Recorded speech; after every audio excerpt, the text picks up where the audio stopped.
Hello students, पिछले वाले video में हम बात कर रहे थे फंक्शंस पे। अब तक आपको फंक्शन का काफ़ी अंदाज़ा हो गया होगा कि फंक्शन क्या होता है। ठीक है, उसमें हमने डोमेन रेंज भी सीखा था, लेकिन हमने उसमें डोमेन रेंज जो सीखा था वो क्या था, छोटा मतलब एक लिमिटेड एलिमेंट्स होते थे हम जिन्हें ड्रॉ कर पाते थे। लेकिन अब हमारे पास क्या होगा, पूरा फंक्शन होगा और एलिमेंट्स क्या होंगे, बहुत सारे होंगे। तो ऐसे में तो हम सबको ड्रॉ नहीं कर सकते, उसको हम कैसे उसका डोमेन और रेंज फाइंड करेंगे। तो हम इस वीडियो में ऐसे ही बहुत सारे एग्जाम्पल पर बात करेंगे, डिटेल में बात करेंगे। सबसे पहली बात, डिटेल में बात करेंगे, क्योंकि डोमेन सब निकाल लेते हैं, रेंज में most of the students are confused. तो इसी डाउट को मैं सोल्व करूंगा कि रेंज में कहाँ क्यों कंफ्यूज रहते हैं, ये सारे डाउट क्लियर करना है। ठीक है, इससे क्वेश्चन भी आया हुआ था पिछली बार आईआईटी में, शायद इसी ये हाँ 2019 में ये क्वेश्चन आया था। इसका रेंज हमें फाइंड करना था। ठीक है, मैं डोमेन भी निकालूंगा, रेंज भी निकालूंगा। तो वहाँ पे ये क्वेश्चन आया था 2019 में आईआईटी जेई में, इसको भी करेंगे हम। तो पहले सिंपल सीखेंगे, उसके बाद ठीक है ऐसे मुश्किल करते आएंगे, एडवांस तक जाएंगे पूरा। बहुत सारे क्वेश्चन करने वाले हैं हम नेक्स्ट वीडियोस में भी। आने वाले जो वीडियोस होंगे इस पर डोमेन रेंज पे काफ़ी सारे मैं बात करूँगा। जब तक क्लियर नहीं हो जाए तब तक छोड़ना नहीं है। तो पहला क्वेश्चन है, f x is equals to x minus two upon three minus x. हमें इसका डोमेन फाइंड करना है। तो डोमेन कौन सी वैल्यूज होती हैं, वो वैल्यूज जो हम एक्स की जगह डाल सकते हैं अपने फंक्शन में, और उन एक्स की वैल्यूज से फंक्शन क्या ना हो, अनडिफाइंड ना बने। तो यहाँ पे हम देखेंगे न्यूमेटर में मैं कुछ भी डालता हूँ, वैल्यू 1 डालूँ, 2 डालूँ, 3 डालूँ, कुछ ना कुछ वैल्यू आएगी। लेकिन जब डिनोमीटर पर बात आती है, यहाँ पे जब एक्स की अगर मैं एक्स की 3 डाल दूँ तो 3 माइनस 3 जीरो, और जीरो से मैं किसी में डिवाइड करूँगा तो क्या आता है, नॉट डिफाइंड। तो कहने का मतलब क्या हुआ, जब भी हमें डिनोमीटर देखेगा जीरो, हम क्या करेंगे, उसको जीरो, डिनोमीटर हमारा क्या होना चाहिए, जीरो नहीं होना चाहिए। अगर जीरो हो गया डिनोमिनेटर तो क्या होगा, हमारा फंक्शन अनडिफाइंड हो जाएगा। तो हम क्या करेंगे, डिनोमिनेटर को जीरो नहीं होने देना। तो अगर डिनोमिनेटर जीरो नहीं होगा तो क्या होगा, इसका मतलब जो डिनोमिनेटर है उसकी वैल्यू क्या नहीं होनी चाहिए, जीरो नहीं होनी चाहिए। इसका मतलब एक्स की वैल्यू मैं यहाँ से फाइंड करूँगा, एक्स की वैल्यू बस 3 नहीं होनी चाहिए। ये कह रहा है एक्स की वैल्यू 3 नहीं होनी चाहिए, बाकी की कुछ भी हो, पूरे रियल नंबर में एक्स की वैल्यू कुछ भी हो, बस 3 ना हो। अगर 3 हो जाएगा तो ये दिक्कत कर देगा, ये जीरो बन जाएगा और अनडिफाइंड हो जाएगा। तो हमारी रेंज जो डोमेन आ जाएगी वो क्या आ जाएगी, वो ये कह रहा है एक्स के 3 को छोड़ दो और बाकी का सारे रियल नंबर ले लो। तो डोमेन क्या आ जाएगी हमारी, इसकी कितने आ जाएगी डोमेन, सारे रियल नंबर ले लो, उसमें से क्या कर देना, बस 3 को छोड़ देना। ठीक है, ये आ गई हमारी डोमेन। अब आता है मेन मुद्दा रेंज का। तो रेंज निकालने के लिए हम क्या करते हैं, एफ एक्स को मैं क्या करूँगा, वाई एज्यूम करूँगा। ठीक है, तो जब एफ एक्स को वाई एज्यूम कर लेंगे तो क्या होगा, यहाँ से क्या करेंगे, एक्स की वैल्यू वाई के टर्म में निकालो यहाँ से। तो एक्स की वैल्यू वाई के टर्म में निकालो यहाँ से, क्रॉस मल्टीप्लाई करके कितना हो जाएगा, ये 3y minus x y x minus two. तो x इधर ले गया मैं, y के टर्म में निकालनी है। ठीक है, तो x प्लस एक्स वाई, यहाँ से x कितना आ गया, 1 plus y is equals to 3y plus two, और x की वैल्यू यहाँ से क्या आ गई, 3y plus two upon 1 plus y. अब रेंज जो आएगी यहाँ से आएगी, ये समझ लो रेंज आएगी यहाँ से आएगी। तो यहाँ पे भी देखो, यहाँ पे भी क्या आ रहा है, डिनोमिनेटर आ रहा है। अगर y की वैल्यू मैं -1 कर देता हूँ तो क्या होगा, ये इनफाइनाइट हो जाएगा। ठीक है, नॉट डिफाइंड हो जाएगा। तो यहाँ से मुझे क्या करना पड़ेगा, जो डिनोमिनेटर है उसको क्या नहीं होने दे रहा, जीरो नहीं होने दे रहा है। ठीक है, तो y की वैल्यू कितनी आ गई, -1 नहीं होना चाहिए, बाकी का कुछ भी डालो y की जगह तो कोई दिक्कत नहीं है। लेकिन ये हम क्या कर रहे हैं, रेंज की बात कर रहे हैं। रेंज कब आएगी, जब हम x की वैल्यू डालेंगे। तो इसका मतलब क्या हो गया कि y की वैल्यू अगर मैं -1 को छोड़ के करता हूँ तो x की जो मैं वैल्यू दे चुका हूँ, सारे रियल नंबर केवल 3 को छोड़ के, तो यहाँ पे देखो y की जो सारी वैल्यू होंगी, इसको मैं छोड़ दूँ अगर -1 को, तो ये अनडिफाइंड कर रहा है। कहने का मतलब है, मैं कह रहा हूँ y की वैल्यू -1 नहीं होनी चाहिए। ये जो -1 नहीं होनी चाहिए, मैं दोबारा से यहाँ पाऊंगा क्वेश्चन में। तो यहाँ पाया मैं -1, y की वैल्यू -1 नहीं हो सकती क्या किसी भी x के लिए। ठीक है, यहाँ पे देखो एक्स ये कुछ भी डाल के देखो वाई की वैल्यू -1 नहीं आएगी कभी भी। बस ये वाला पॉइंट है जो चेक नहीं करते हैं, सब इसी को यहाँ निकाल के बैठ जाते हैं। कुछ क्वेश्चनों में तो ये डायरेक्टली ठीक है आता है, कुछों में नहीं आता है। ठीक है, ये वाला पॉइंट क्या करना, जो हमने वाई निकाला था ये वाले जो पॉइंट यहाँ से निकालेंगे हम। ठीक है, इन वाले पॉइंट को यहाँ पे रख रख के चेक करना। y की वैल्यू क्या किसी भी x के लिए -1 नहीं हो सकती, बिल्कुल नहीं हो सकती। देखो यहाँ से y किसी भी x या कुछ भी डालो, यहाँ पे y की वैल्यू -1 आएगी नहीं कभी। अगर ये वाली वैल्यू अगर यहाँ पर आ जाती तो क्या करते हम, फिर y को नहीं छोड़ते -1। ठीक है, तो रेंज में फिर क्या करते, -1 को भी लेते। समझ आया? तो कहने का मतलब है जब भी हम जितनी भी यहाँ से हम जो वैल्यू हटा रहे हैं, पहले यहाँ से जो एक्चुअली वैल्यू आती है वो ज़रूरी नहीं है वही रेंज बताएंगी, उन वाली वैल्यू को हमें चेक भी करना है दोबारा से जाके क्वेश्चन में। ठीक है, तो यहाँ के दोबारा से चेक भी क्या करेंगे, देखो कुछ क्वेश्चन में कराऊंगा वहाँ पे आके ये वाली वैल्यू भी इंक्लूड करनी पड़ेगी हमें, क्योंकि वो वैल्यू एक्स की कुछ वैल्यू डालने पर आ रही होगी। यहाँ पे वाई की वैल्यू -1 कर दूँ मैं, तो -1 एक्स की जगह कुछ भी डालो आएगा ही नहीं कभी भी। ठीक है, तो इसका मतलब क्या होना चाहिए, y की वैल्यू -1 नहीं होनी चाहिए। तो रेंज जो होगी हमारी कितनी होगी, सबले रियल नंबर आएंगे बस -1 को छोड़ के। ठीक है, तो ये होगी इसकी रेंज। ठीक है, तो ये समझ आया होगा। क्या करते हैं, जो लास्ट में जो एक्स यहाँ तो निकाल लिए, यहाँ तो कोई दिक्कत नहीं। ठीक है, यहाँ तक तो जब रेंज निकालेंगे जो y की वैल्यू होगी, जिसे हम कह रहे हैं कि ये नहीं होनी चाहिए। ठीक है, ये जो नहीं होनी चाहिए इसको एक बार और चेक कर लेना बस। अगर वो उसको सेटिस्फाई कर रहा तो अच्छी बात है, नहीं कर रहा तो क्या करेंगे, उसको भी लेंगे। ठीक है, बस इतना ही काम करना। बस यही काम नहीं करते हैं तो डोमेन, इसलिए रेंज में कन्फ्यूज रहते हैं लोग। दूसरे वाले क्वेश्चन पे आते हैं, f(x = x - 2 / 2 - x। तो यहाँ पे भी वही काम करना है, जो डिनोमिनेटर है उसको क्या करना, 0 नहीं होने देना। तो जो डिनोमिनेटर है उसको क्या नहीं होने देना, 0 नहीं होने देना। 0 हो गया तो ये काम खराब कर देगा। यहाँ से x की वैल्यू निकालो, क्या आएगी, x की वैल्यू 2 नहीं होनी चाहिए। ठीक है, ये क्या कह रहा है, x की वैल्यू 2 नहीं होनी चाहिए। बस डोमेन क्या आ जाएगी, सारे रियल नंबर में से बस 2 को निकाल देना। ठीक है, रेंज के लिए फिर बात करेंगे, f(x) को y एज्यूम करेंगे तो ये कितना आ जाएगा, x - 2 / 2 - x। ठीक है, यहाँ पे मगर ध्यान से देखो, ये x - 2 है, ये 2 - x है। मैं नीचे से -1 कॉमन ले लूँ, अगर यहाँ से मैं -1 का कॉमन ले लूँ तो कितना आ जाएगा, x - 2। तो ये कैंसिल हो जाएंगे, तो y की वैल्यू कितनी आ जाएगी, -1। ठीक है, y की वैल्यू आ गई -1। ये बता रहा कि अब y की जो वैल्यू है -1 आएगी। इसका मतलब y की, ये कह रहा है y की वैल्यू -1 ही रहनी है। अगर मैं इसको समझाना चाहूँ यहाँ पे एग्जाम्पल के थ्रू, रेंज यहाँ पे देखो, ये कह रहा है जितने भी यहाँ पे एलिमेंट होंगे यानी x की वैल्यू होंगी किसे, बस 2 को छोड़ के। ठीक है, जितने भी एलिमेंट होंगे -1, x की वैल्यू तो रियल है, मैं कोई ऐसे रैंडमली एलिमेंट ले रहा हूँ, -1 -2 0 1 2 तो नहीं होगी डोमेन में हमारी 3। ये सारी वैल्यू किससे कनेक्ट होंगी, -1 से। इस तरह से ही एंड सो ऑन, ऊपर भी कुछ वैल्यू होंगी, इनके बीच में वैल्यू होंगी। मैं केवल एक समझाने का तरीका बता रहा हूँ। तो कहने मतलब है ये डोमेन हो गई हमारी, है ना, 2 को छोड़ के। रेंज क्या आ रही है, -1, मैंने इसलिए बनाया ये। ठीक है, यहाँ से ये ठीक है, अब तो इसे तो आप बता सकते हो, ये -1 जो आया तो ये क्या है, इसकी रेंज। इसे तो इसका मतलब क्या हो गया, रेंज क्या आ गई इसकी, रेंज कितनी आ गई, -1। ठीक है, तो -1 होनी चाहिए इसकी रेंज। ठीक है, ये मैंने केवल समझाने के लिए दिया ताकि ये समझ आ सके। ठीक है, तो यहाँ पे देखो, अब ये कहोगे सर ये आपने यहाँ पे ये सारा ये काटा, ये यहाँ पे भी तो हम कर सकते थे, यहाँ पे माइनस कॉमन लेते, यहाँ पे काम खत्म कर देते, लेकिन ऐसा नहीं है। अगर यहीं पे इसको ख़त्म कर दोगे फिर हमें फंक्शन तो पता ही नहीं चलेगा फंक्शन क्या था हमारा।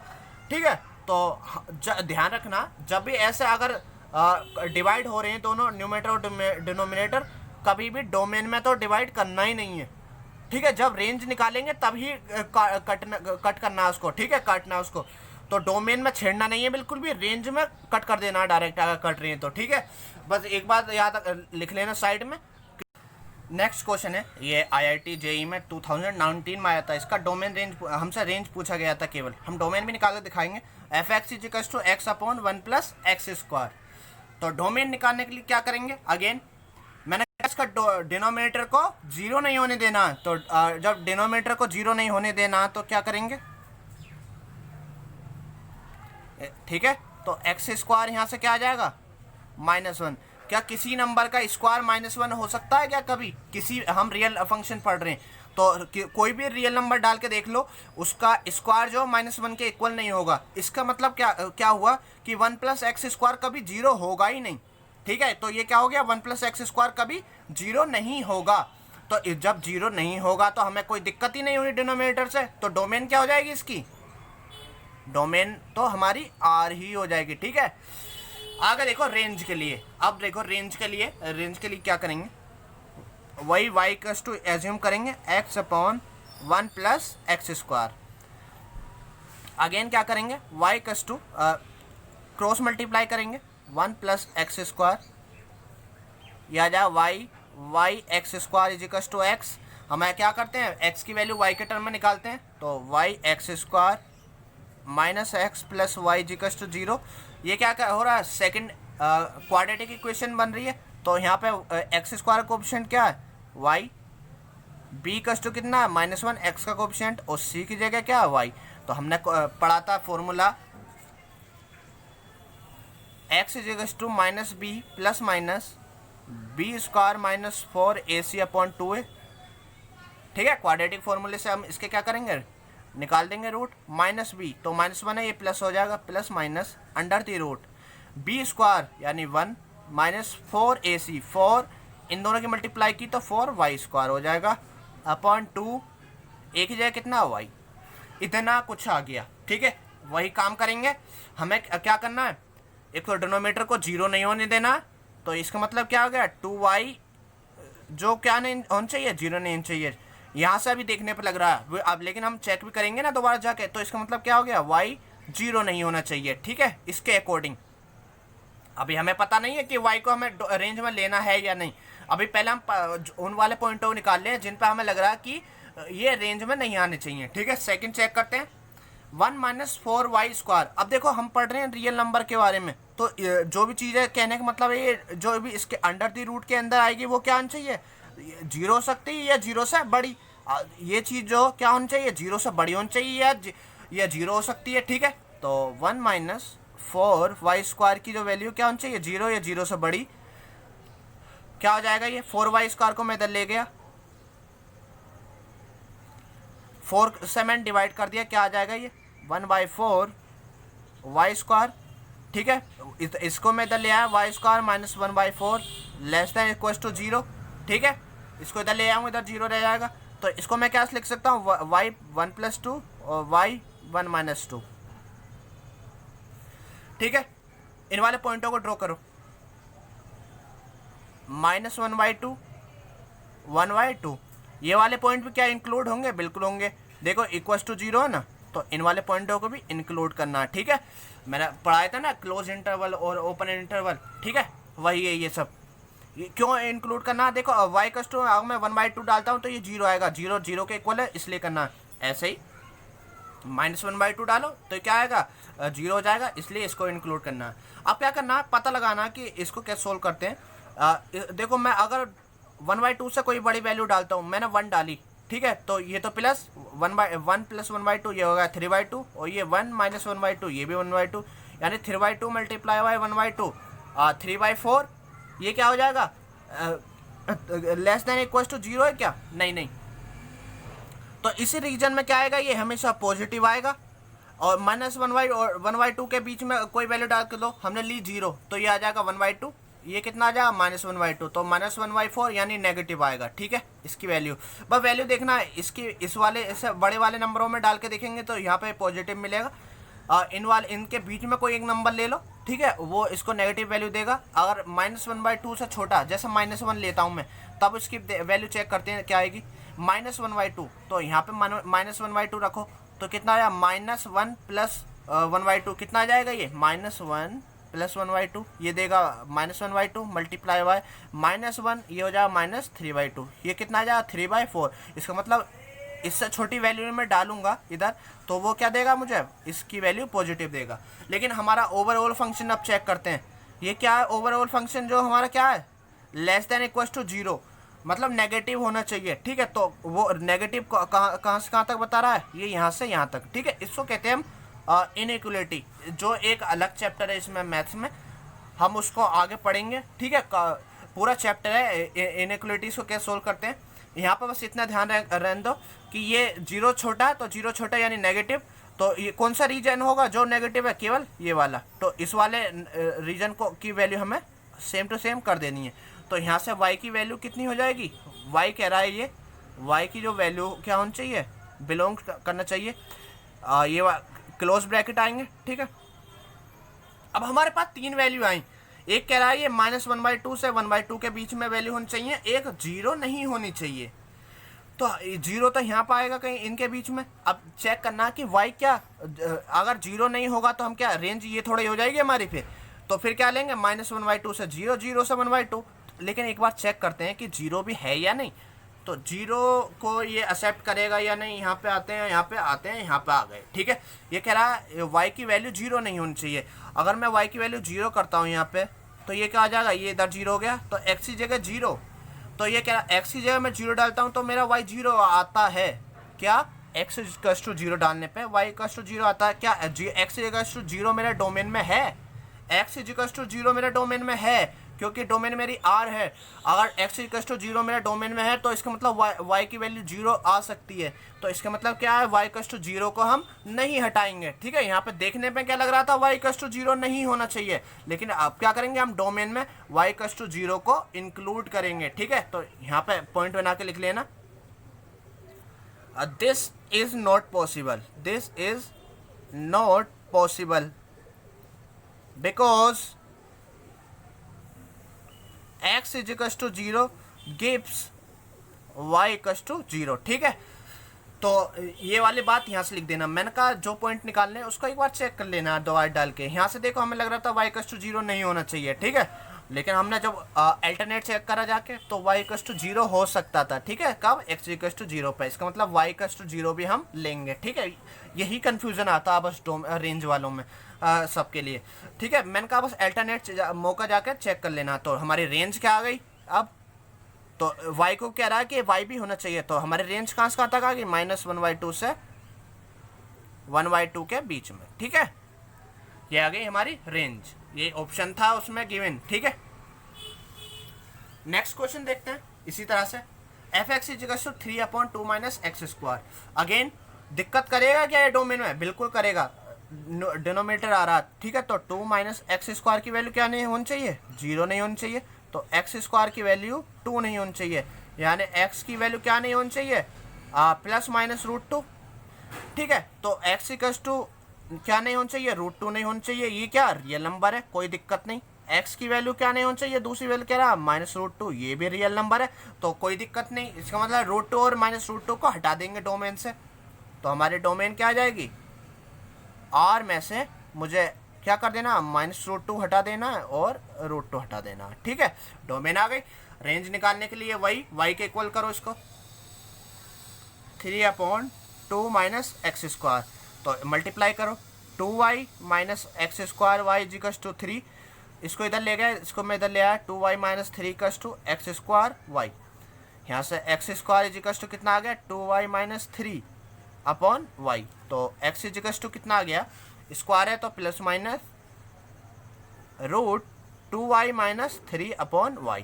अब यहाँ पे देखो दो चीज़ें, एक तो क्या ये y = 0 नहीं होनी चाहिए, पहला तो हमें दिख रहा है y की वैल्यू 0 नहीं होनी चाहिए, y = 0 कर दिया तो काम खराब कर देगा, अभी देखने में लग रहा है, हम अल्टरनेट चेक जाकर करेंगे।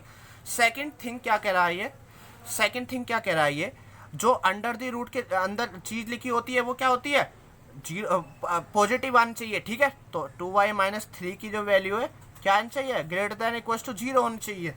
ठीक है, तो हमारे यहाँ पे पहले कंडीशन की इसने y = 0 नहीं होना चाहिए, दूसरी कह रहा है कि जो भी अंडर द रूट के अंदर चीज़ लिखी है वो 2y - 3/y वो भी > 0 होनी चाहिए। ठीक है, तभी तो x हमारा रियल नंबर आएगा।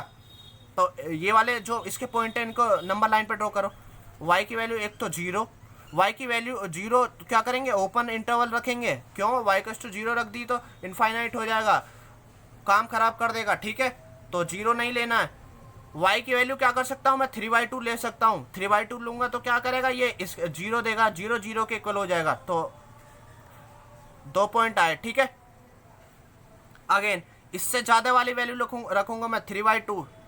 अगर मैं 3/2 से ज़्यादा यानी 2 मैंने वैल्यू रखी तो कितना हो जाएगा, 4 - 3 1 1/2, ये क्या पॉजिटिव। ऐसे 0 3/2 के बीच में ली मैंने, एक वैल्यू ले ली 1, तो 2 - 3 -1/1, तो ये -1 यानी नेगेटिव देगा यहाँ पे, और ये कितने देगा, पॉजिटिव, ठीक है। सही कहने का मतलब ये पहला इससे बड़ा वाला पॉजिटिव देता है कब, अगर पहले y का कोफिशिएंट लिख रखे हैं, ठीक है, देन नेगेटिव देन पॉजिटिव। तो हमें क्या चाहिए, पॉजिटिव वैल्यू चाहिए, लेकिन उसने कहा x को नहीं लेना, देखते हैं x को लेना है या नहीं, सॉरी y को लेना है या नहीं, y का 0 लेना है या नहीं। y की अगर मैं वैल्यू 0 कर दूं, क्या किसी x के लिए 0 हो सकता है, क्या नहीं हो सकता। देखो x ये कुछ भी रखो, यहाँ से कुछ भी रखो, x ये, तो क्या ये 0 होगा, क्या कभी नहीं होगा। तो इसका मतलब y की जगह 0 होना ही नहीं चाहिए, ठीक है, ठीक है। तो समझ आया होगा, y का 0 नहीं होना चाहिए। हमें रीजन कौन सा लेना है, पॉजिटिव वाला, तो ये क्या होगा, इधर -∞ होगा, इधर +∞ होगा। तो हमारे रेंज क्या आ गई, यहाँ पे रेंज में लिखता हूँ -∞ से 0 लेकिन नहीं होना चाहिए, हम पहले ही बता चुके हैं। यूनियन 3/2 को तो हमें लेना, तो क्लोज ब्रैकेट लगाएंगे कहाँ तक, इन्फिनिटी तक, ठीक है। इस बार पॉजिटिव रीजन लेना था ना हमें, तो हमने पॉजिटिव वाले लिए, तो ये आ जाएगी हमारी रेंज, ठीक है। तो काफ़ी देखो मैंने काफ़ी डिटेल में बात की है कि कैसे रेंज में दिक्कत आती है, कहाँ दिक्कत आती है, कहाँ पे तुम करके छोड़ देते हो, ठीक है। तो बस वही है, रेंज जो हमने निकाली है उसको एक बार क्वेश्चन में डाल के और चेक कर लेना, ठीक है, कि वो उसको ऐसा है भी या नहीं। तो आई होप आपको ये समझ आया होगा। इस वीडियो में हमने, नेक्स्ट वीडियो में हम और बात करेंगे इसी तरह के क्वेश्चनों पे, ठीक है। और अभी डोमेन रेंज पर काफ़ी बात करनी है, अलग अलग टाइप के क्वेश्चन लेने। इस वीडियो में इतना ही, ओके, थैंक यू, मिलते हैं नेक्स्ट वीडियो में।